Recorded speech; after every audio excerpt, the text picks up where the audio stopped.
Halo best partner, kembali lagi bersama saya Joe. Jadi dalam konten kali ini kita akan membahas seputaran master rem. Buat yang belum tahu, master rem itu ada dua jenis, dan di sini saya akan menjelaskan kelebihan dan kekurangan dari dua jenis master rem ini. Penasaran? Simak terus video berikut ini.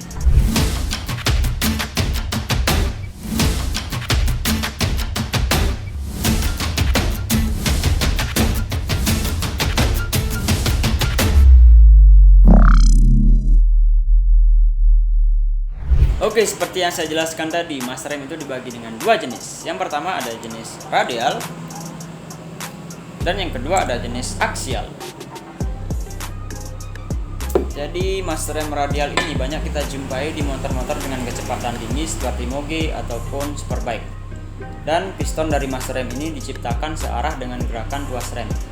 Ketika kita menekan tuas rem seperti ini, itu gerakan pistonnya searah dengan gerakan tuas rem, sehingga daya dorong yang dihasilkan dapat disalurkan langsung oleh piston dari master rem. Dan hasilnya, pengereman jadi lebih maksimal. Itu untuk master rem radial. Dan yang kedua, ini ada master rem aksial. Jadi bedanya dengan radial itu, master rem aksial ini pistonnya dia ke samping atau tidak searah dengan gerakan tuas rem. Dan ketika kita menekan tuas rem seperti ini, daya yang kita keluarkan itu jadi sia-sia karena dorongannya dia ke samping. Akibatnya pengereman jadi kurang maksimal.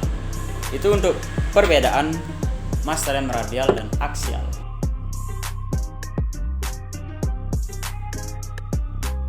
Kelebihan dan kekurangan master rem radial dan aksial. Jadi untuk master rem radial, kelebihannya tentunya kinerjanya lebih responsif, dan di sini terdapat setelan handle rem. Jadi ketika kamu merasa tuas rem terlalu jauh dari grip atau stang motor, itu bisa kamu setting sesuai dengan kenyamanan dan kebutuhan masing-masing. Dari segi tampilan, master rem radial ini tampilannya racing look dan branded. Tentunya motornya akan lebih terlihat mahal ketika kita menggunakan master rem radial.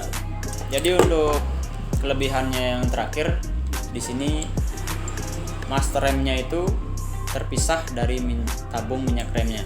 Jadi ketika kamu mengalami crash atau semacamnya, kamu bisa ganti tabung minyak remnya saja. Beda lagi kalau misalkan tuas remnya yang patah, kamu harus ganti semua partnya. Itu untuk kelebihan master rem radial. Untuk kekurangan menurut saya di sini hampir nggak ada. Tapi untuk master rem radial ini pemasangannya ribet. Untuk pemasangannya yang ribet dan terkadang perlu penyesuaian untuk bodi motor, karena posisi dari piston master rem ini itu memanjang ke depan dan terkadang mentok di bagian kepala motor.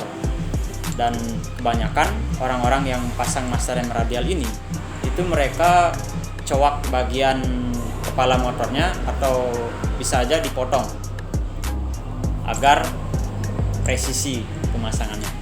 Itu untuk kelebihan dan kekurangan master rem radial. Kelebihan dan kekurangan master rem aksial. Jadi dari segi harga, master rem aksial ini terbilang cukup murah. Mulai dari harga 300 ribuan kamu sudah bisa dapat master rem. Praktis dan mudah dicari juga. Pemasangannya pun tidak terlalu ribet dan tidak perlu penyesuaian di motor kamu. Hanya saja kamu tinggal mencari model yang sesuai dengan motor kamu sendiri. Itu untuk kelebihan dari master rem aksial ini. Dan kekurangannya tentunya kurang responsif dibandingkan master rem radial. Dan menurut saya yang kekurangannya di sini ada bagian tabung minyak remnya yang menyatu dengan master rem. Seperti yang saya bilang tadi, ketika kita mengalami crash atau semacamnya, ketika tabung minyak remnya pecah, dalam master rem aksial ini kita harus mengganti keseluruhannya. Jadi itu saja dari saya. Kemungkinan untuk tips pemilihan master rem yang tepat untuk motor kamu bisa saya ulas di video berikutnya. So, terima kasih buat yang udah nonton. Jangan lupa like, comment, dan subscribe. Thank you, and see you next video.